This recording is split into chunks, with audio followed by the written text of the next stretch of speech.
Hello, my dear 9th class students. My name is Neha Sachdev and I once again and wholeheartedly welcome you all to Definite Success पाठशाला। और आज हम start करने वाले हैं हमारी chapter number 4 that is a truly beautiful mind, जिसको हमने एक्सट्रैक्ट किया है from your main reader book beehive. और ये जो चैप्टर है, chapter number 4 truly beautiful mind, this is basically a biography of Albert Einstein. So biography और autobiography में क्या डिफरेंस होता है ये सब कुछ हम समझ चुके हैं जब हमने वर्ड टू वर्ड चैप्टर को समझा था। बट फिर से मैं एक बार बता देती हूँ, बायोग्राफी इज समथिंग जब हमारी लाइफ के बारे में कोई और पर्सन लिखता है तो उसको बायोग्राफी बोला जाता है। और जब हम खुद अपनी लाइफ के बारे में अपने लिखते हैं, स्वयं खुद लिखते हैं, सो that is autobiography.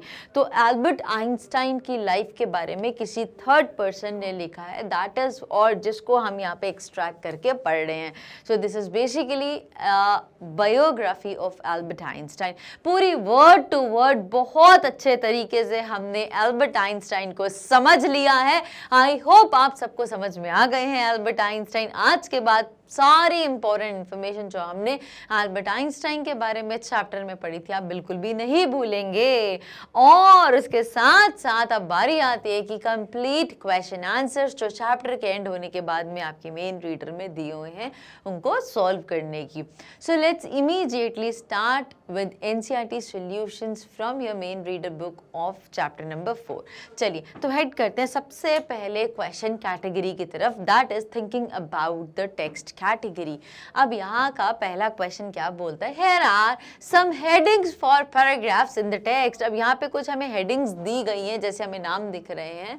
write the numbers of the paragraphs for each title against the heading. अब हमें क्या करना है, हमने जब चैप्टर पढ़ी थी ना वर्ड टू वर्ड, तो वो जो पैराग्राफ्स है हमें बताना है कि ये वाली जो हेडिंग है आइंस्टाइन इक्वेशन, ये कौन से पैराग्राफ में जस्टिफाई हो रही। तो यहाँ पे हमें एनसीईआरटी बुक का जो पैराग्राफ जस्टिफाई हो रहा है वो पैराग्राफ का नंबर यहाँ पे मेंशन करना है, ठीक है। सो इसके लिए मैं आपको बहुत हम्बल रिक्वेस्ट करूंगी कि वर्ड टू वर्ड तो हम सारी चीज़ों को समझ चुके हैं, और आप लोग इमीडिएटली वीडियो को पहले पॉज कर लीजिए और अपनी मेन रीडर बुक को बैक से निकाल के लाइए और फटाफट से उसमें चैप्टर नंबर 4 खोल लीजिए और फर्स्ट क्वेश्चन को उसी में आंसर्स को आप मार्क कर लीजिए, ठीक है। बिकॉज यहाँ पे मेरे पास कंप्लीट चैप्टर तो नहीं है, वो भी 15-20 पैराग्राफ्स तो मैं यहाँ पे नहीं ला पाई थी, अदरवाइज बहुत लेंदी हो जाता। But I can do something very simple and that is it कि आप अपनी बुक खोलिए और मैं आपको यहाँ पे आप रीड करके बताऊंगी टाइटल्स, और इसके साथ साथ मैं बताऊंगी कि ये जो पैराग्राफ है उसकी ये हेडिंग बिल्कुल एप्ट है, ठीक है। और यही हमसे पूछा गया कि कुछ हमें हेडिंग्स दी गई हैं पैराग्राफ्स के लिए जो टेक्स्ट में है, और हमें बस यहाँ पे नंबर्स लिखने हैं उन पैराग्राफ्स के हर एक टाइटल के लिए। The first one is done for you, पहला हमारे लिए किया गया है। तो देख लेते हैं आइंस्टाइन्स इक्वेशन, ये कौन से पैराग्राफ से जस्टिफाई हो रहा है, या कौन सा ऐसा पैराग्राफ है चैप्टर में अ ट्रूली ब्यूटीफुल माइंड जिसका टाइटल हम सही तरीके से बोल सकते हैं आइंस्टाइन्स इक्वेशन। तो वो पैराग्राफ नंबर 9 है। कोई डाउट, कोई भी जरा सी भी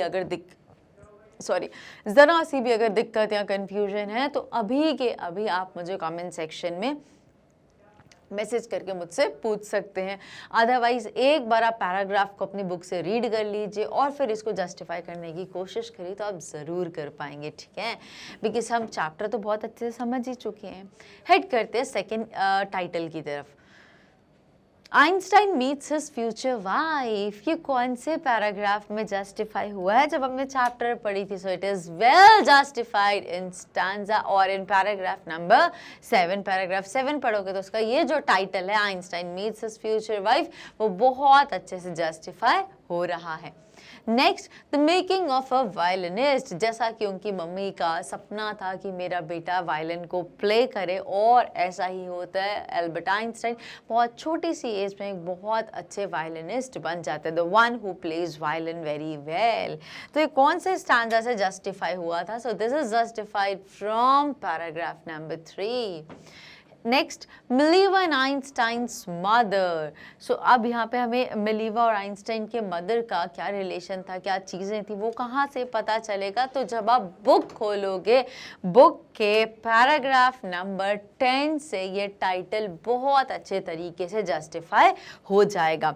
ठीक है, चलिए कुछ और हेडिंग्स, अभी हमने 4 डिस्कस करी, कुछ और हेडिंग्स हमसे पूछी गई है क्वेश्चन में आपकी main reader book NCERT book में, उनको भी फटाफट से जस्टिफाई कर लेते हैं। So letter that launch the arms race, कौन एक लेटर जिसने आर्म्स रेस को लॉन्च कर दिया, वो कौन से पैराग्राफ में हमें समझ में आ रहा है या जस्टिफाई या क्लियरली स्टेटेड है? सो बुक के या चैप्टर के पैराग्राफ नंबर 15 में हमें ये टाइटल बहुत अच्छे से जस्टिफाई हो रहा है, a letter that launch the arms race. ठीक है, हेड करते हैं next, a desk drawer full of ideas. तो ये कब बोला गया था, किसने, क्यों, कैसे, कहाँ, ये सब कुछ हम डिटेल्ड एक्सप्लेनेशन में वर्ड टू वर्ड पढ़ चुके हैं। देखो अगर आपको कोई डाउट यहाँ क्वेरी है, so again my humble request कि पहले डिटेल्ड एक्सप्लेनेशन देखा करो प्यारे बच्चों, और फिर क्वेश्चन आंसर्स को सॉल्व किया करो, और इसके बाद डीपीपी में जाया करो। कुछ अल्बर्ट आइंस्टाइन समझते हैं अपने आप को, तो स्टार्ट करते हैं जोश जोश में डीपीपी के साथ, और फिर आ जाते हैं घूम फिर के, आना ही पड़ता है एनसीईआरटी सॉल्यूशन में, और वहाँ भी कुछ चीज़ें क्लियर नहीं होती तो फिर डिटेल एक्सप्लेनेशन में जाते हैं। तो अल्बर्ट आइंस्टाइन बनने की पूरी कोशिश करिए, बट उसके साथ साथ बहुत ही प्रैक्टिकल और जेन्युइन अप्रोच रखिए। ठीक है, चलिए, so a desk drawer full of ideas, ये जस्टिफाई होता है from paragraph number 8। Next, marriage, finally इनकी मैरिज होती है, और मैरिज के कुछ सालों बाद उनका डाइवोर्स भी हो जाता है। ये कौन से पैराग्राफ से पता चला? तो चैप्टर के पैराग्राफ नंबर 11 में ये क्लियरली जस्टिफाइड है। चलिए, सब कुछ समझ में आ गया। कुछ बस ये टाइटल्स थे जो पैराग्राफ को जस्टिफाई कर रहे हैं, या पैराग्राफ को पढ़ के आपको ये टाइटल समझ में आना चाहिए, दैट्स इट बस। चलिए, अब हेड करते हैं हमारे same category thinking about the text के सेकेंड क्वेश्चन की तरफ। Who had these options about Einstein? तो ये ऑप्शन किसके पास थी आइंस्टाइन के बारे में? कौन बोलता था आइंस्टाइन को ही वॉज बोरिंग पर्सनालिटी, और कोई उसके साथ खेलना भी पसंद नहीं करता था? तो ऑफ कोर्स कौन थे? उनके दोस्त थे, उनके खेलने वाले, उनके साथ वाले दोस्त थे, वो उनको बोलते थे कि Albert Einstein was boring and therefore they didn't want to play with Einstein. ठीक है, चलिए next, he was stupid and would never succeed in life। तो clearly ये words अल्बर्ट आइंस्टाइन के हेडमास्टर बोलते हैं अल्बर्ट के पेरेंट्स को कि ये बिल्कुल एक डम बच्चा है, और ये कभी कोई भी करियर को ऑप्ट कर ले, कोई भी प्रोफेशन को ऑप्ट कर ले, कभी भी एक्सेल नहीं कर पाएगा उस चीज़ में। So he was very dumb, he was stupid and would never succeed in life। So as said by his headmaster, Albert Einstein के हेडमास्टर ने ऐसा उनके पेरेंट्स को बोला था। Next, he was a freak। मम्मा को लगता था क्या freak kind of person है। ओह yeah, okay, so his mother thought Albert Einstein to be a freak। Next, so this is the next question from the same category, explain what the reasons for the following are। अभी कारण बताने की इस चीज़ का क्या कारण था? Einstein leaving the school in Munich for good, तो इसका क्या रीजन था? Why he was leaving school in Munich for good? चलिए फटाफट से देख लेते हैं। So Einstein left the school in Munich because he didn't like the discipline of the school. He hated the school's regimentation and often clashed with teachers. क्योंकि Albert Einstein को इस school का जो डिसिप्लिन था वो बिल्कुल भी पसंद नहीं था, और तो और वो हेट करते थे स्कूल का जो रेजिमेंटेशन था, और अक्सर अपने टीचर से बहस कर लेते थे और उनसे कभी भी अग्री नहीं करते थे। This is the reason why Einstein left the school in Munich for thinking that something good would happen।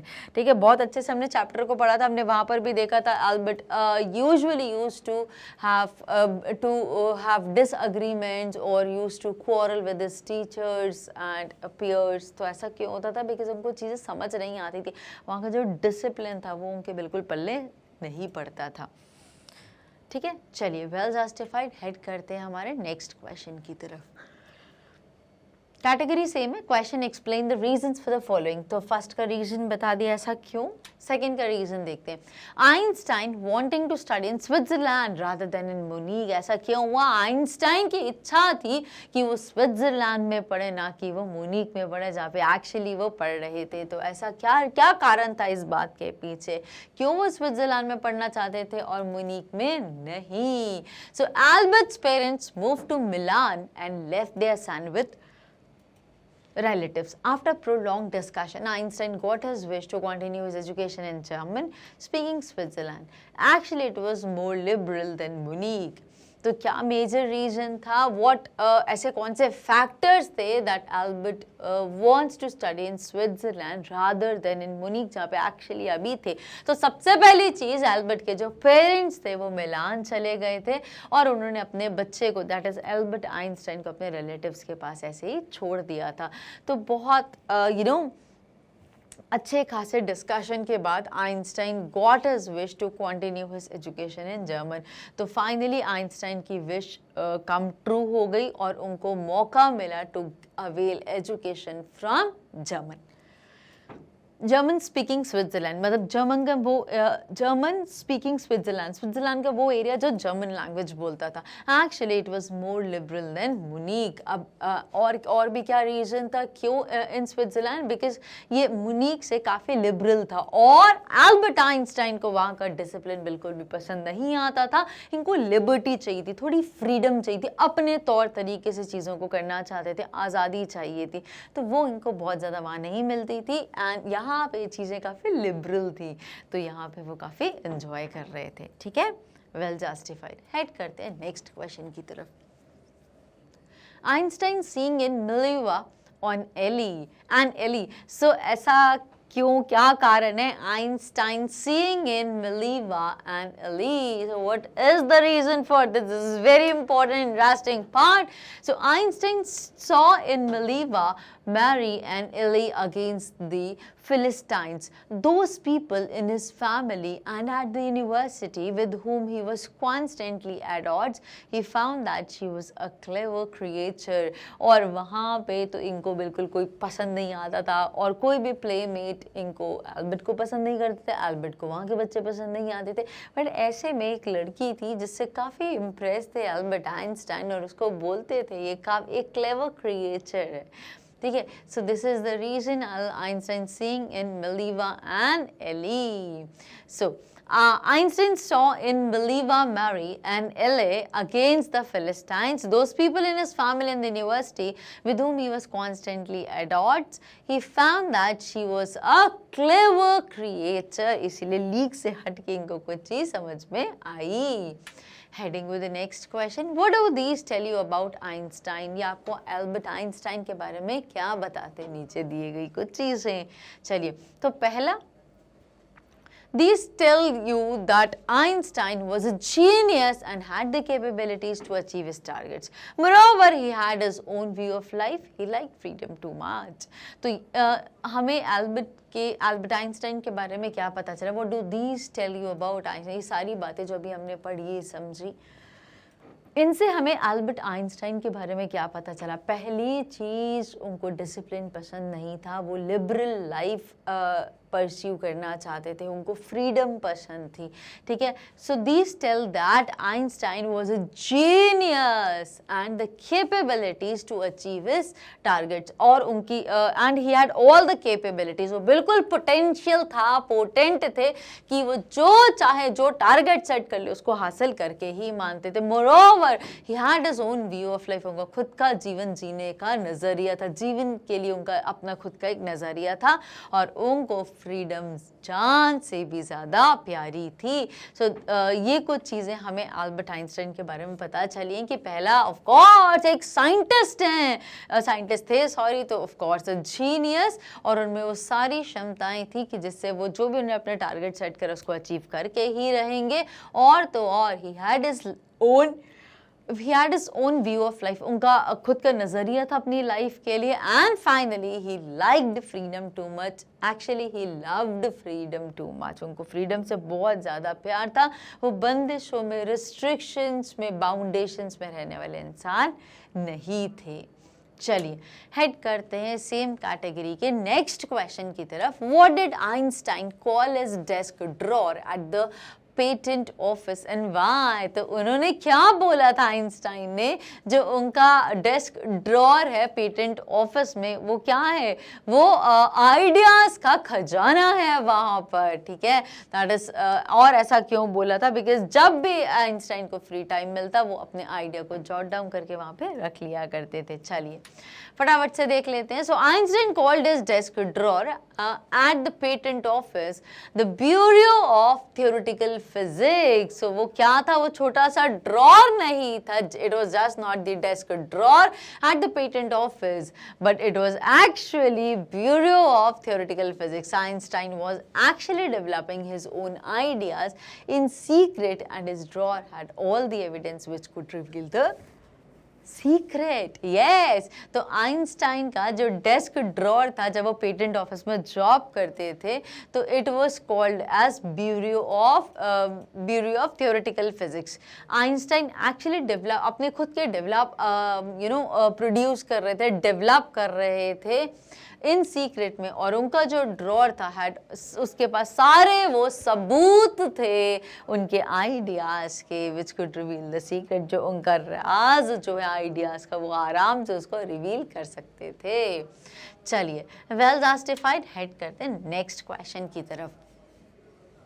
Why did Einstein write a letter to Franklin Roosevelt? तो एल्बर्ट आइंस्टाइन ने फ्रैंकलिन डी रूजवेल्ट को letter क्यों लिखा? क्या लिखा था? Chapter में हमने बहुत अच्छे से पढ़ा था, क्यों लिखा, क्या लिखा है। चलिए फटाफट से क्वेश्चन के आंसर को देख लेते हैं। So with the emergence of Nazis in Germany, जब नाजी रूल आ गया था जर्मन में, सो आइंस्टाइन एमिग्रेटेड टू यूनाइटेड स्टेट्स। तो आइंस्टाइन ने जर्मनी छोड़ के यूनाइटेड स्टेट्स ट्रेवल कर लिया, वहीं पे वो सेटल हो गए। It was the fact that the Nazis had the ability to develop the atomic bomb. हकीकत तो ये था, फैक्ट ये था कि नाजीज इतने सक्षम थे कि वो एटॉमिक बम को बना सकते हैं। It could destroy the whole world. So he warned Franklin D Roosevelt in his letter. इसीलिए, और इतना डेंजरस, या आप बोल सकते हो इतना थ्रेटनिंग एटॉमिक बम बना सकते थे जिससे पूरा का पूरा वर्ल्ड कंप्लीट डिस्ट्रक्शन हो सकता था। So this is the major reason why Albert Einstein warned Franklin D Roosevelt in his letter. उन्होंने बहुत सख्त या कड़ी धमकी क्यों दी? रीजन इज वेरी क्लियर, क्योंकि जब नाजी का रूल आ गया था जर्मन में, तो आइंस्टाइन खुद तो एमिग्रेट होके वो यूएस में चले गए थे, बट हकीकत ये है कि जो नाजीज थे वो इतने सक्षम थे कि वो एटॉमिक बॉम्ब तक वो खुद से बना सकते हैं, तो जिसकी वजह से पूरा का पूरा वर्ल्ड डिस्ट्रॉय हो सकता है। So he warned Franklin D Roosevelt in his letter. इसीलिए उन्होंने फ्रैंकलिन डी रूजवेल्ट को वॉर्न किया अबाउट हिज लेटर। चलिए वेल जस्टिफाइड, हेड करते हैं नेक्स्ट क्वेश्चन की तरफ। How did Einstein react to the bombing of Hiroshima and Nagasaki? तो आपने दो नाम तो सुने ही होंगे, the first two places, Hiroshima and Nagasaki. Yes exactly. चलिए ठीक है। So how did Einstein react to the bombing of Hiroshima and Nagasaki? तो आइंस्टाइन ने कैसा रिएक्ट करा था जब गोले बरसाए जा रहे थे, जब बहुत लड़ाई झगड़े का माहौल था। सो आइंस्टाइन ने कैसा रिएक्ट करा bombing of Hiroshima and Nagasaki? So, the atomic bomb devastated the Japanese cities of Hiroshima and Nagasaki. He was deeply shaken by the extent of the destruction and wrote a public missive to the United Nations. तो क्या हुआ? Question में क्या पूछा है? How did Einstein ने कैसा react करा था जब उनको पता चला था बॉम्बिंग के बारे में हिरोशिमा और नागासाकी में? So the atomic bomb devastated, इतना ज़्यादा डिजास्ट्रस था ये atomic bomb that it devastated the Japanese cities of Hiroshima. पूरी की पूरी सिटी को उसने उड़ा दिया था, आप ऐसा समझ सकते हो। He was deeply shaken by the extent of the destruction, और बाद में उनको बहुत ज़्यादा ज़्यादा झटका लगा कि क्यों उन्होंने ऐसा करा. He was deeply shaken by the extent of the destruction and wrote a public missive to the United Nations. और क्या करा उन्होंने, उनको बहुत बुरा लगा इस डिस्ट्रक्शन से, जितना भी तबाही मची थी, पूरी की पूरी बर्बादी, इतना डिस्ट्रक्शन हुआ था कि आइंस्टाइन को बहुत बुरा लगा और इसीलिए उन्होंने पब्लिक मिसिव को जो यूनाइटेड नेशंस में उनको एक लेटर लिख के दिया. So he was deeply shaken by the extent of the destruction and wrote a public missive to the United Nations. So this is the reaction of Albert Einstein to the bombing of Hiroshima and Nagasaki. Very sad, very depressing. चलिए head करते हैं next question की तरफ. Why does the world remember Einstein as a world citizen? क्यों ये पूरा का पूरा वर्ल्ड एल्बर्ट आइंस्टाइन को याद करता है as a world citizen? Because वो हमेशा पीस में बिलीव करते थे और जब भी ऐसे बॉम्बिंग जैसी सिचुएशन होती थी उसमें बहुत ज़्यादा डिसहार्टन हो जाते थे. जो हमने प्रीवियस क्वेश्चन में देखा, इसीलिए उन्होंने एक पब्लिक मिसिव भी उन्होंने प्रेजेंट किया. सो एक पीस, बहुत ही पीसफुल लाइफ स्पेंड करना और अपने वर्ल्ड में भी, अपने एनवायरनमेंट में भी हमेशा पीस को प्रिवेल कराना चाहते थे. So this is the major reason. चलिए फटाफट से आंसर को चेक कर लेते हैं. The world remembers Einstein as a world citizen because he believed in universal peace. Because वो हमेशा यूनिवर्सल पीस में बिलीव करते थे, शांति अमन में बिलीव करते थे. कौन है शांति और अमन? ठीक है, peace, ठीक है. When there was the rat race for becoming atomic power, he was worried about the aftermaths of the bomb. He was really a world citizen who was concerned with humanity. Or when there was the rat race for becoming atomic power, और जब बिल्कुल ऐसी बिल्कुल race लगी हुई थी, बिल्कुल fight चल रही थी कि कौन सी कंट्री बिल्कुल एटॉमिक पावर बन जाएगी, तो उस टाइम पे एल्बर्ट आइंस्टाइन वरिड थे about the aftermath of bomb. चलो ठीक है, एटॉमिक पावर तो बन जाओगे, और लेकिन उसके बाद का क्या होगा, बॉम्बिंग के बाद का क्या होगा. So he was really a world citizen who was concerned with humanity, who was concerned with the environment, who was concerned with the betterment of the entire world. ठीक है, वेरी वेल अंडरस्टूड. हेड करते next question की तरफ. Here are some facts from Einstein's life. Arrange them in chronological order. तो यहाँ पे कुछ facts दिए गए हैं, कुछ truth स्टेटमेंट्स दिए गए हैं अबाउट एल्बर्ट आइंस्टाइन्स लाइफ. हमें इन्हें क्रोनोलॉजिकल ऑर्डर में अरेंज करना है. क्रोनोलॉजिकल ऑर्डर क्या होता है? सीक्वेंस में, इधर असेंडिंग ऑर्डर हो सकता है, यहाँ डिसेंडिंग ऑर्डर हो सकता है, हमें सीक्वेंस में अरेंज करना है. तो चलिए सबसे पहले क्या हुआ, हम एक बार जल्दी से रीड कर लेते हैं, फिर इनको नंबर्स देंगे. Einstein publishes his special theory of relativity. He is awarded the Nobel prize in physics. Einstein writes a letter to US president Franklin D. Roosevelt and warns against Germany's building of an atomic bomb. Einstein attends a high school in Munich. Einstein's family moves to Milan. Einstein is born in the German city of Einstein joins. It is not bomb, it is born. ये अक्सर ऐसा हो जाता है typing में, ठीक है. Just a second.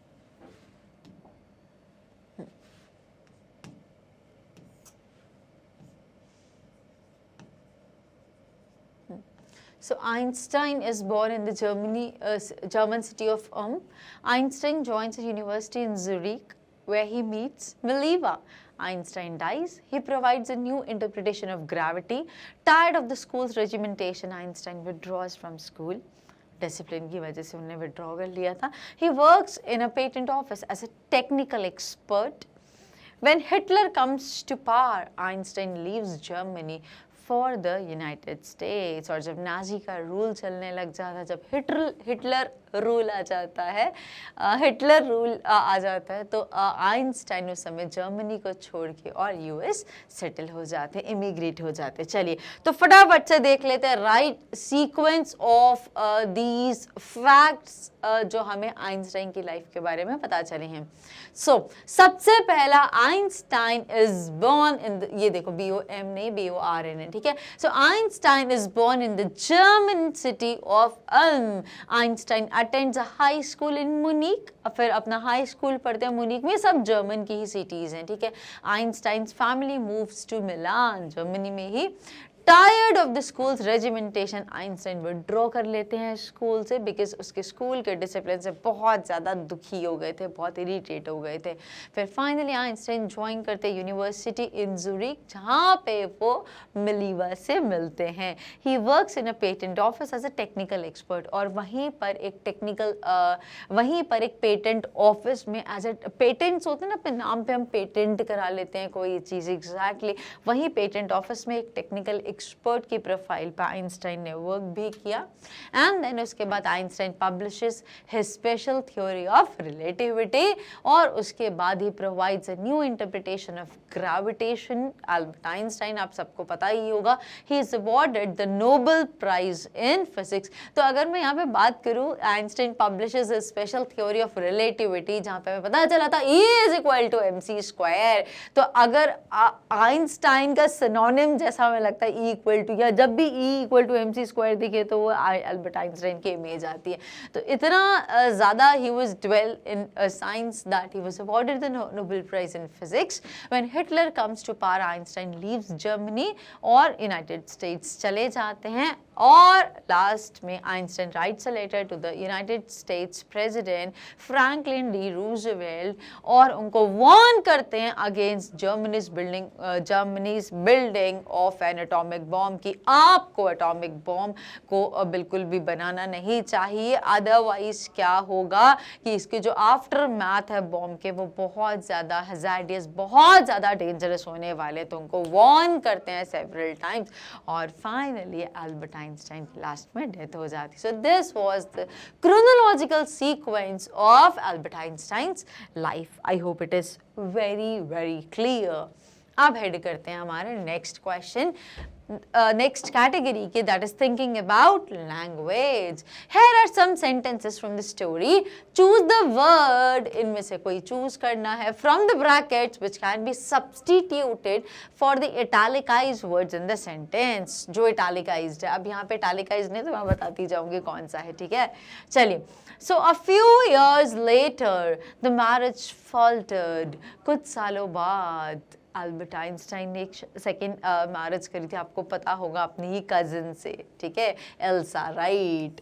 चलिए, so a few years later the marriage faltered, क्या हुई थी, फेल हो गई थी, क्या ब्रेक फेल हो गई थी, ब्रोक हो गई थी, या became week. So what happened with the marriage, हमें फॉल्टर्ड के लिए राइट वर्ड बताना, इज इट फेल्ड, ब्रोक और बिकेम वीक। तो क्या हुआ था, कुछ सालों के बाद शादी फाइनली क्या हुई थी, यस ऑफ कोर्स शादी खत्म हो गई थी, ब्रेक फेल हो गई थी, अब नहीं कुछ होने वाला है, शादी टूट गई थी, ठीक है।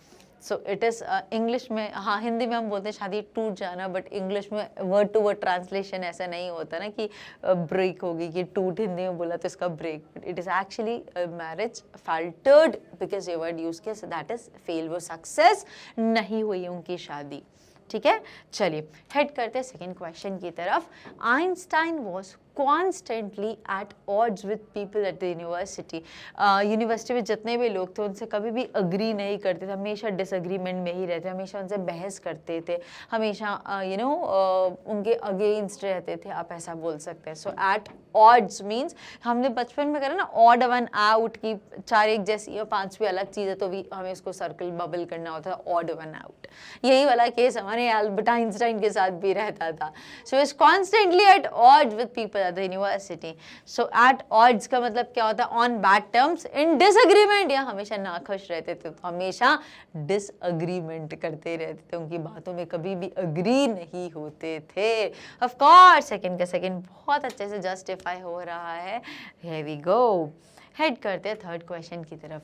The newspapers proclaimed his work as a scientific revolution. तो न्यूज़पेपर्स ने एल्बर्ट आइंस्टाइन के काम को डिक्लेयर करा, प्रेज करा या शो करा एज अ साइंटिफिक रिवॉल्यूशन, एक साइंस में कुछ रिवॉल्यूशन आई है, ऐसा न्यूज़पेपर ने डिक्लेयर करा, तारीफ करी या दिखाया, एक्चुअली था। तो व्हाट डिड दे डू, उन्होंने डिक्लेयर करा। न्यूज़पेपर का काम क्या था, न्यूज़ को डिक्लेयर कर देना, आउट कर देना, बता देना सबको, ठीक।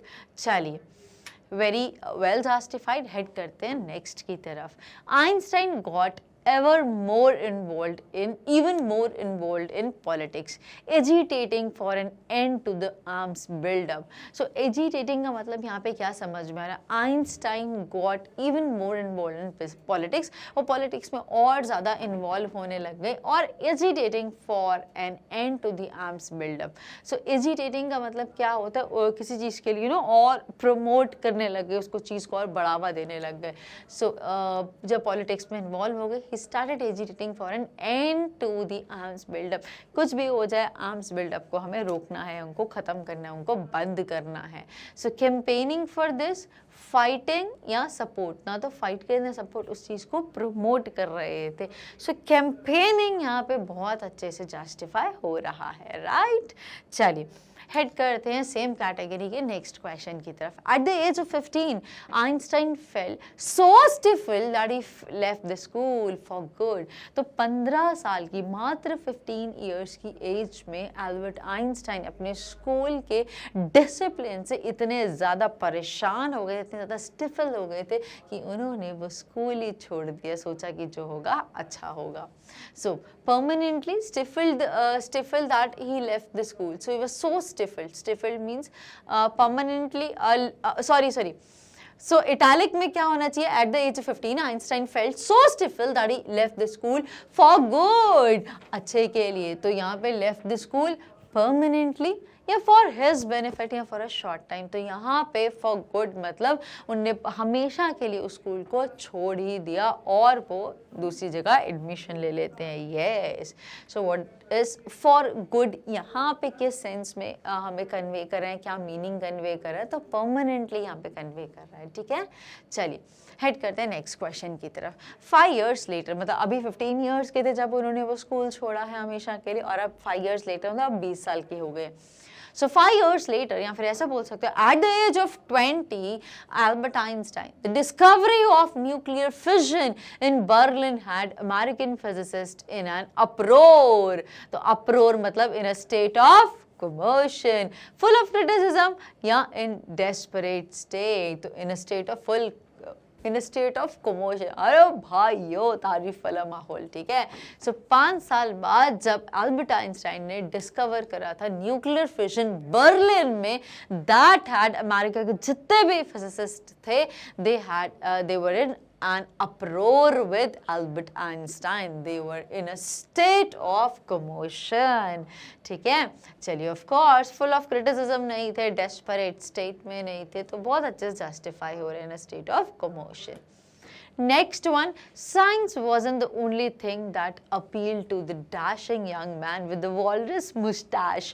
आपने एल्बर्ट आइंस्टाइन, हमने जब डिटेल एक्सप्लेनेशन भी देखा तब भी हमने एल्बर्ट आइंस्टाइन की ओ बिखरे बिखरे बाल वाली शक्ल बहुत अच्छे से देखी होगी.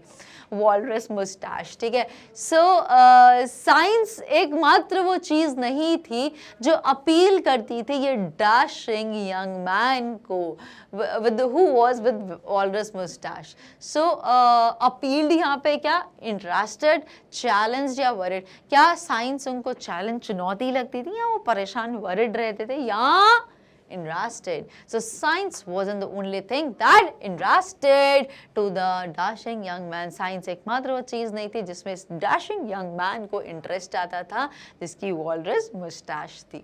चलिए, so interested बहुत अच्छे से justify हो रहा है. for the word appealed check कर लेते हैं, very clear. अब हेड करते हैं thinking about the language के सेकेंड कैटेगरी के क्वेश्चन की तरफ. Study the following sentences.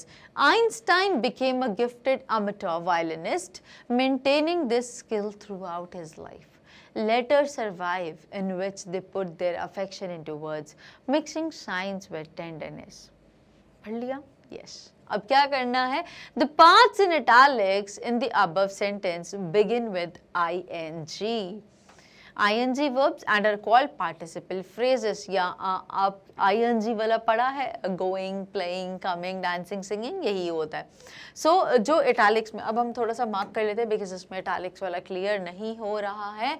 ये देखिए, maintaining, और यहाँ पे अगर हम देखें so mixing, अब द पार्ट्स इन इटैलिक्स, आप मान लीजिए ये इटैलिक में है और यहाँ पे मिक्सिंग इटैलिक्स में, the parts in italics in the above sentences begin with ING, ING से शुरू हो गया है और ये भी आईएनजी से शुरू हुआ है, and are called participle phrases, तो इनको क्या बोला जाता है, participle phrases, present participle phrases बोला गया है यहाँ पे। एंड पार्टिसिपल फ्रेजेस से something more about the person और थिंग टॉक्ड अबाउट और the idea express by the sentence as a whole.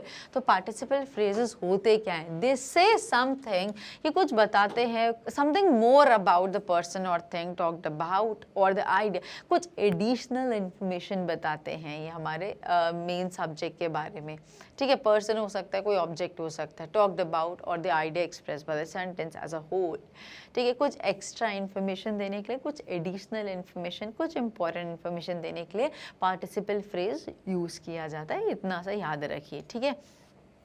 For example, Einstein became a gifted amateur violinist. He maintained this skill throughout his life. और हमने क्या कर दिया इसको, Einstein became a gifted amateur violinist, comma, maintaining this skill throughout his life. तो या तो हम कॉमा करके आईएनजी कॉन्टिन्यूएशन में पार्टिसिपल फ्रेज ऐड कर दें, या फिर हम फुल स्टॉप लगा के ही मेंटेन्ड कर दें उसको। So one of the same thing, समझ में आए एम्फसाइज की बात, राइट। चलिए अब आगे, complete the sentences below by filling in the blanks with suitable participle clause. तो अब क्वेश्चन, अभी हमने देख लिया पार्टिसिपल फ्रेज क्या होते हैं, अब पार्टिसिपल क्लॉज, क्लॉज क्या होता है, part of a sentence which necessarily has a subject and verb in it, इसको clause बोला जाता है। phrase क्या होता है, group of words or collection of words that give definite meaning, उसको phrase बोलते हैं, इसको clause बोलते हैं, इसमें subject plus verb आता है, SV आता है, ठीक है। so complete the sentence below by filling in the blanks with suitable participle clauses हमें fill करने। the information that has to be used in the phrases is provided as a sentence in brackets, जो information use करनी है वो हमें यहाँ पे bracket में गिवन है। तो चलिए आइए करते हैं फर्स्ट वाले को approach. Dash the firefighters finally put out the fire. They worked round the clock. She watched the sun set above. So they worked round the clock. अब क्या बोला था, the information that has to be used in the phrases is provided as a sentence in brackets. तो ये वाली information जो है ये हमें use करनी है। अब देखिए कॉमा से पहले, so working round the clock, the firefighters finally put out the fire. तो ing लगाना है, participle phrase बनाना है या clause बनाना है, that's it. Working round the clock, the firefighters finally put out the fire. ठीक है।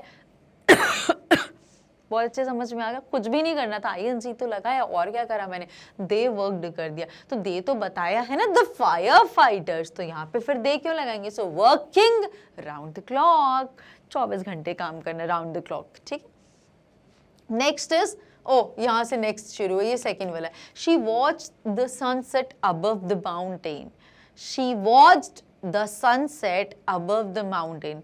Bracket में है, she noticed the colors blending softly into one another. तो अब she watched the sunset above the mountain, noticing the colors blending softly into one another. फटाफट से check कर लेते हैं, it is quite simple. Yes, noticing the colors, हाँ ऐसा भी कर सकते थे, noticing the colors blending softly into one another, she watched the sunset above the mountain.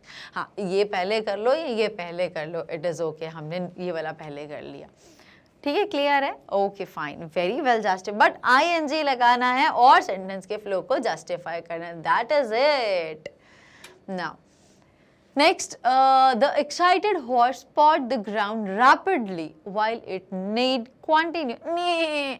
हिनहिनाना Hindi में बोलते हैं, इंग्लिश में नेइंग बोलते हैं, ठीक है। So the excited horse pawed the ground rapidly while it neighed continually. Neighing continually, ing तो लगाना है, that's it. Neighing continually, the excited horse pawed the ground rapidly, ठीक है। So neighing continual who, the excited horse. तो पहले हमारा phrase आया, फिर सब्जेक्ट वर्ब इंट्रोड्यूस हो गए हैं। यही चीज़ हमने यहाँ पर भी प्रीवियस वाले में भी देखी थी। Working round the clock who, the fire fighters. फिर आगे noticing the colours blending softly into one another, she watch the sunset. तो ठीक है, कौन कर नोटिस कर रहा था? शी। तो पहले फ्रेज आएगा, फिर सब्जेक्ट वर्ब ऑब्जेक्ट आएगा, दैट्स इट, बस यही करना है हमें। सो द क्या करना है, पार्टिसिपल क्लॉज बोला, क्लॉज में क्या था, सब्जेक्ट वर्ब आना ज़रूरी होता है, ठीक है, और उसके पहले फ्रेज आ गया है, दैट्स इट। चलिए थर्ड वाला देख लिया, फोर्थ हमें डिस्कस करना। ओके, खुल गया, चेक कर लेते हैं। I found myself in Bangalore instead of Benares. I had taken the wrong train. So, having taken the wrong train, ing करना था, having taken the wrong train, what happened? I found myself in Bangalore instead of Benares. I had taken the wrong, having taken the wrong train. Well justified. Next. Dash, comma, I was desperate to get the bathroom. I hadn't bathed for 2 ये बात को Beth भी बोलते हैं, but बात बोलना भी बिल्कुल गलत नहीं है, ठीक है। सो अपार्ट फ्रॉम प्रोनाउंसिएशन, फटाफट से हम लैंग्वेज को बिल्ड कर लेते हैं अभी। I hadn't bathed for 2 days. So not bathing for 2 days, I was desperate to get the bathroom. ठीक है, फटाफट से चेक कर लो। Having not bathed for 2 days, I was desperate to get the bathroom. Having not bathed for 2 days, who? I was desperate. तो phrase आया, फिर subject आया, फिर वर्ब आ गया। The stone steps dash needed to be replaced. They were worn down. The stone steps they were worn down, needed to be replaced. अब यहाँ पे comma क्या है, बात किसकी हो रही है? The stone steps की।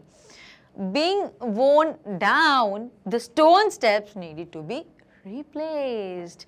ठीक है, थोड़ा सा कहीं बार चेंज हो जाता है। The stone steps being worn down needed to be replaced, या ऐसा भी कर सकते, being worn down the stone steps needed to be replaced. ठीक है, बिल्कुल करेक्ट है, कोई दिक्कत नहीं है, फ्रेज हो गया।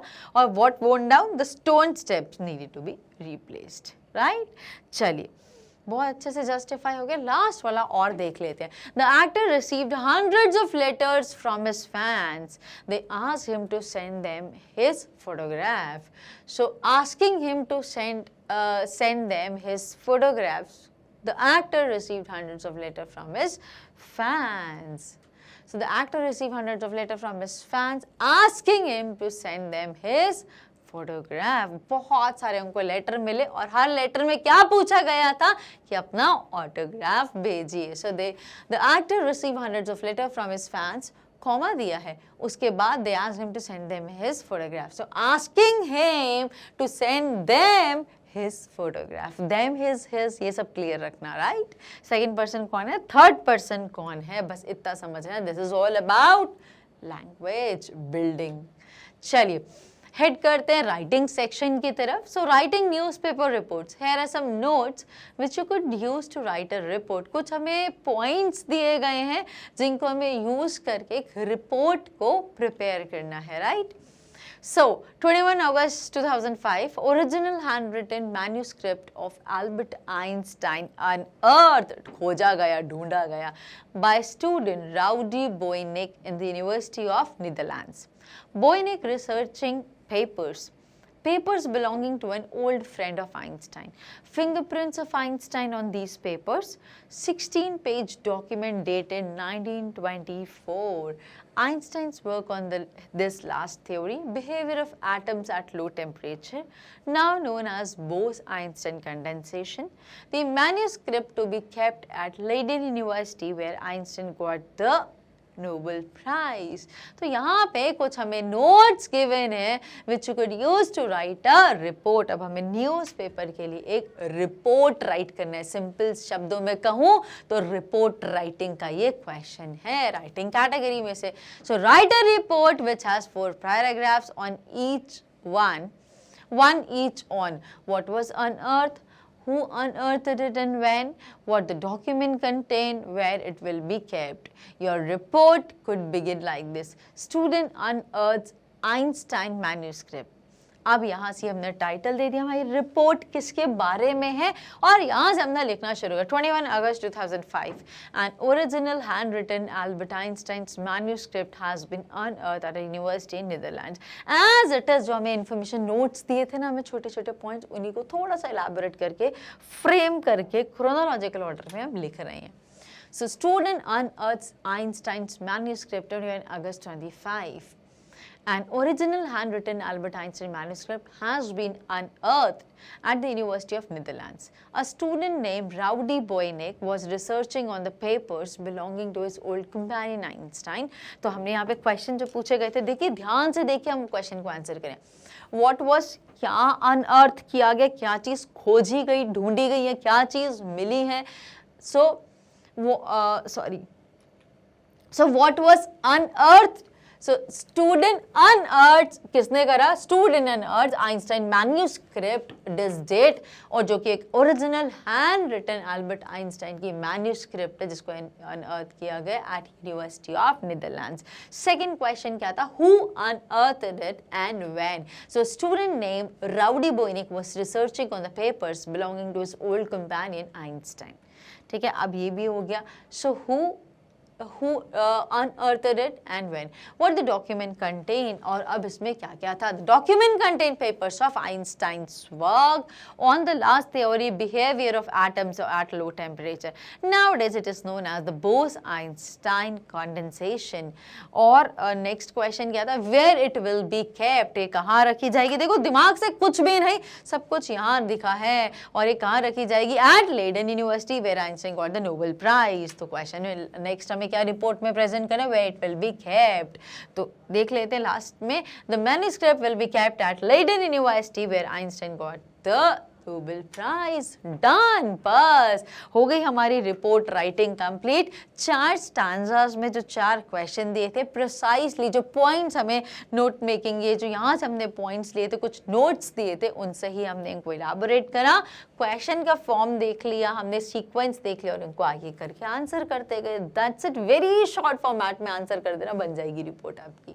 चलिए, Isn't it quite simple? Yes, of course. चलिए तो हेड करते हैं हमारे लास्ट पार्ट की तरफ, दैट इज डिक्टेशन। बचपन में करी थी ना डिक्टेशन, मैम कुछ डिक्टेट करती थी, ओरली बोलती थी, हमें लिखना होता था। So your teacher will dictate these paragraphs to you, write down the paragraphs with correct punctuation marks. देखो अगर पंक्चुएशन का ध्यान नहीं दोगे तो अर्थ का अनर्थ होने में देर नहीं लगती। मैं बहुत फनी सा एग्जाम्पल देना चाहती हूँ, बहुत ध्यान से सुनना, ठीक है। Let's eat mom.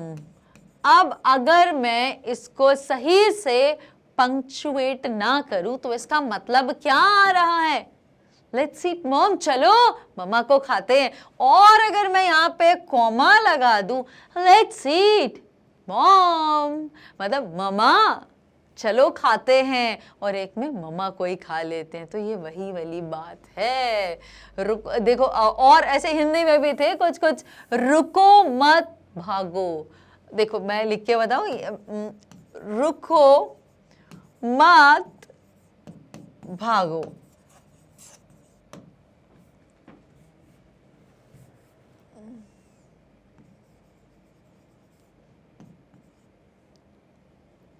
सो रुको मत भागो, इसका मतलब रुको, कोमा मत भागो, और रुक मतलब चोर को बोल रहे रुको मत भागो, और मान लो ये कॉमा हटा दिया, रुको मत रुको, भागो।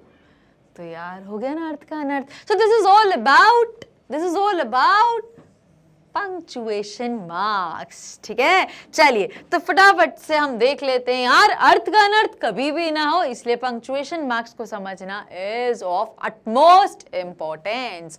चलिए तो यहाँ पे हमें क्या दिया हुआ है, एक हमें पैराग्राफ दिया हुआ है, हमें इसको करेक्टली पंक्चुएट करना है।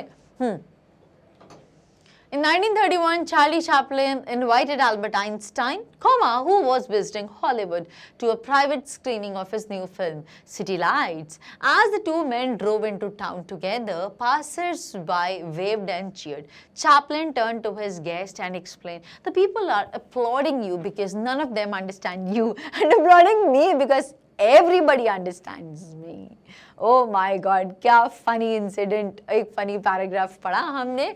सो देखिए बहुत अच्छे से अगर हम एक भी कॉमा हटा दें या कुछ पंक्चुएशन को चेंज कर दें तो ये जो मैसेज अभी हमें क्लियरली समझ में आया वो हमें समझ में नहीं आएगा. ठीक है, सो इसको ऑलरेडी सही से पंक्चुएट किया गया, there is nothing to be changed. Raw वाला एक्चुअली हमने नहीं लिया, हमने करेक्टेड वाला ही लिया है.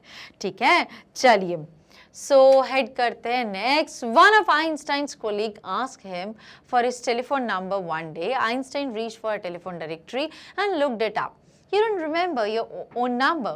the man asked, startled. "No," Einstein answered. "Why should I memorize something I can so easily get from a book?" In fact, Einstein claimed never to memorize anything which could be looked up in less than 2 minutes. Oh, wow. These are some beautiful examples जो हमें punctuation के समझ में आ रहे हैं. कोई भी थोड़ा बहुत चेंज करके देखो तो आपको बहुत अच्छे समझ में आ जाएगा.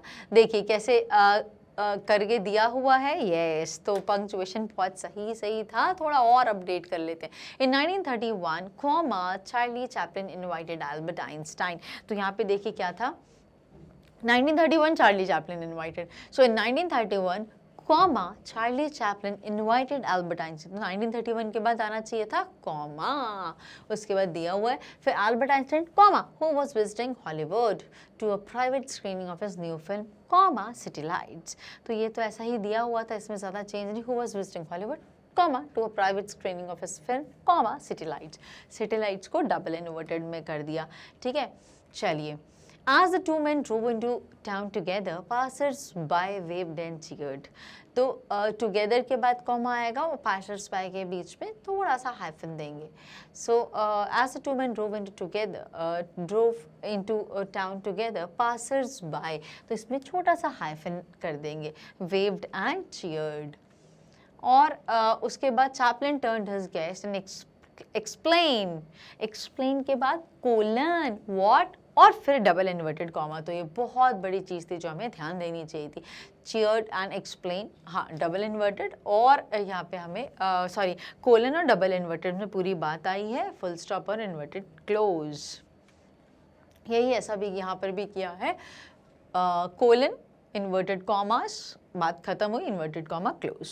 नेक्स्ट होगा, हम आगे देखें. One of Einstein's colleagues asked him for his telephone number one day. Einstein reached for a telephone directory and looked it up. "You don't remember your own number?" the man asked, startled. "No," Einstein answered. "Why should I memorize something जो मुझे बहुत आसानी से किसी book से मिल जाती, मैं उसको क्यों रटूं?"